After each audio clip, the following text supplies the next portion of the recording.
معزز سامعین اکرام اور امت مسلمہ کی مقدس ماؤں بہن اور بیٹیوں، السلام علیکم ورحمۃ اللہ وبرکاتہ۔ آج آپ کے سامنے روحانی علاج کی شرعی حیثیت کے بارے میں بات کی جائے گی اور اس کا ثبوت قرآن حدیث سے کیسے ملتا ہے، اور کیا علاج کرنا صرف قرآنی سے جائز ہے یا کسی اور طریقے سے بھی علاج کیا جا سکتا ہے۔ حضور صلی اللہ علیہ وسلم کے دور میں صحابہ اکرام رضی اللہ تعالیٰ عنہ اجمعین ایک دیہاتی جگہ سے گزر رہے تھے، ایک دیہات سے گزر رہے تھے۔ وہاں پہ ان کے صحابہ میں حضرت سعید خدری رضی اللہ تعالیٰ عنہ تھے اور ایک پوری جماعت تھی۔ تو صحابہ اکرام نے ان دیہاتی لوگوں سے کہا کہ تم ہماری ضیافت کرو، ہم مسافر لوگ ہیں، لیکن انہوں لوگوں نے ضیافت نہ کی۔ اس وقت ہوٹل اور اس طرح کی چیزیں نہیں ہوتی تھی کہ وہاں پہ رہائش اختیار کر لی جائے۔ اکثر یہ ہوتا تھا کہ عرب لوگ ایک دوسرے کی ضیافت کرتے چلے آئے، لیکن ان لوگوں نے ضیافت کرنے سے انکار کر دیا۔ تو جب انہوں نے انکار کر دیا تو اسی دوران میں اس دیہات کے قبیلے کے کسی بڑے سردار کو کسی چیز نے کاٹ لیا اور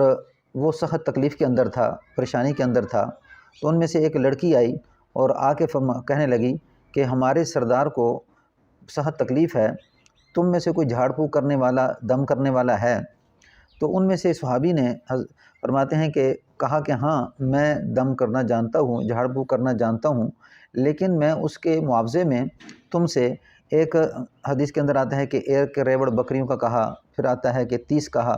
بعض روایت کے اندر 40 ہے۔ اس طرح یعنی انہوں نے شرط لگائی کہ فرمایا کہ میں اتنی بکریاں لوں گا تو پھر میں اس کا علاج کروں گا۔ تو وہ صحابی فرماتے ہیں کہ اس نے جو بچی آئی اور پھر قبیلے میں جا کے بات کی تو وہ لوگ راضی ہو گئے۔ تو جب راضی ہونے کے بعد اس صحابی نے اس کا علاج کرنا شروع کیا تو وہ دم کرتے تھے اور اس طرح علاج کرنا شروع کیا تو منہ میں تھوک لے کے اسے تھوکتے تھے۔ اس طرح کچھ دیر کے بعد وہ جو سردار تھا بالکل ٹھیک ٹھاک ہو گیا۔ جب ٹھیک ٹھاک ہو گیا تو انہوں نے معاہدے کے مطابق بکریاں دیں اور پھر وہ بکریاں لے کے تو صحابہ اکرام رضی اللہ تعالیٰ عنہ اجمعین کے پاس آئے تو فرمایا کہ ان کو استعمال کریں۔ لیکن پھر آپس میں اختلاف ہوا کہ بھئی ہم اس کو استعمال نہیں کر سکتے، تم نے قرآن پڑھ کے اجرت لے لی ہے، یہ شرعاً جائز نہیں ہے۔ تو آپس میں جب اختلاف ہوا تو پھر فرمایا کہ ٹھیک ہے، ہم آپ صلی اللہ علیہ وسلم کے پاس جاتے ہیں، آپ سے اس کا سارا قصہ نقل کرتے ہیں۔ تو آپ صلی اللہ علیہ وسلم کے پاس جب وہ بکریاں لے کر گئے اور پھر ساری واقعہ سنایا کہ اے اللہ کے رسول اس طرح کا معاملہ ہوا، تو آپ نے کیا فرمایا کہ تمہیں کس نے بتایا کہ اس الحمد شریف کے اندر شفا ہے؟ فرمایا اللہ کے رسول آپ ہی نے بتایا کہ الحمد شریف تمام بیماریوں کے لیے شفا ہے۔ تو آپ نے فرمایا کہ تم نے بالکل ٹھیک کیا اور جائز کیا، اور یہ ہے کہ جو تم نے کیا ہے اس میں سے جو تمہیں ریوڑ ملا ہے، جو بکریاں ملی ہیں، ان میں سے میرا حصہ بھی رکھو۔ کیا اقسمو، تم تقسیم کر لو اس کو، فضربو لی معکم بسہم، اور اس میں میرا حصہ بھی رکھنا۔ یعنی آپ صلی اللہ علیہ وسلم نے اس میں سے لے کے یہ بات رقم کر دی کہ یہ جو مال لیا ہے شرعاً حرام نہیں بلکہ پاک مال ہے اور اس کی اجرت لی جا سکتی ہے۔ اور پھر انہوں نے اجرت لی، جو اس کو استعمال کیا آپس میں، اور آپ صلی اللہ علیہ وسلم کے لیے بھی حصہ رکھا۔ تو یعنی پھر آپ صلی اللہ علیہ وسلم کے دور سے پہلے کچھ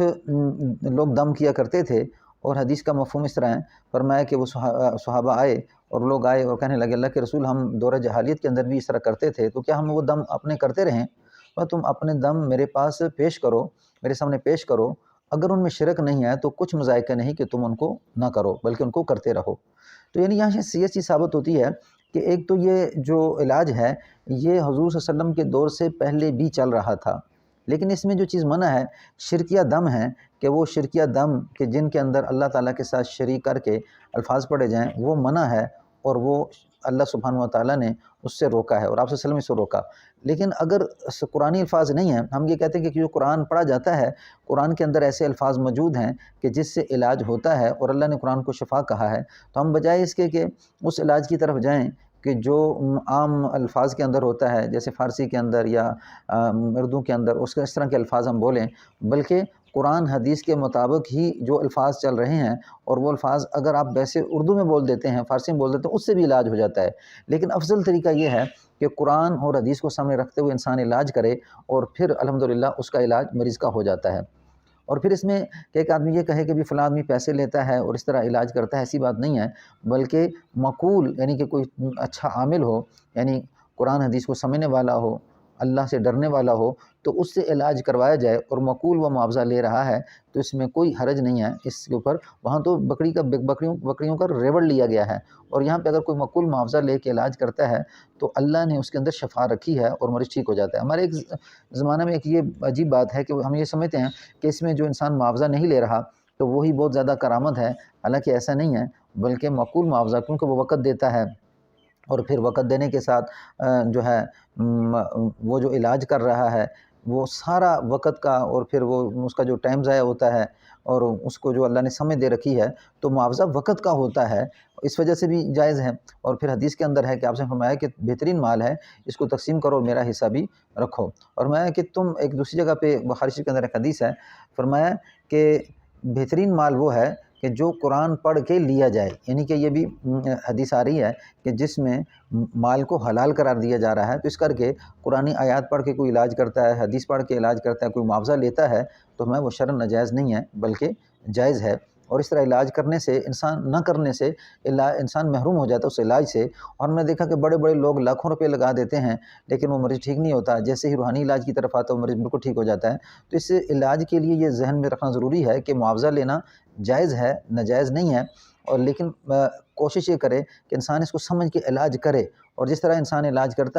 کرواتا ہے تو بڑی بڑی بیماریوں سے اللہ اسے نکال دیتے ہیں۔ اللہ آپ سب کو جزائے خیر دے، دنیا آخرت کو ساری سعادتیں خوشیاں نصیب فرمائے جو اللہ سبحانہ و تعالیٰ اپنے نیک بندوں کو عطا فرماتے ہیں۔ السلام علیکم ورحمۃ اللہ وبرکاتہ۔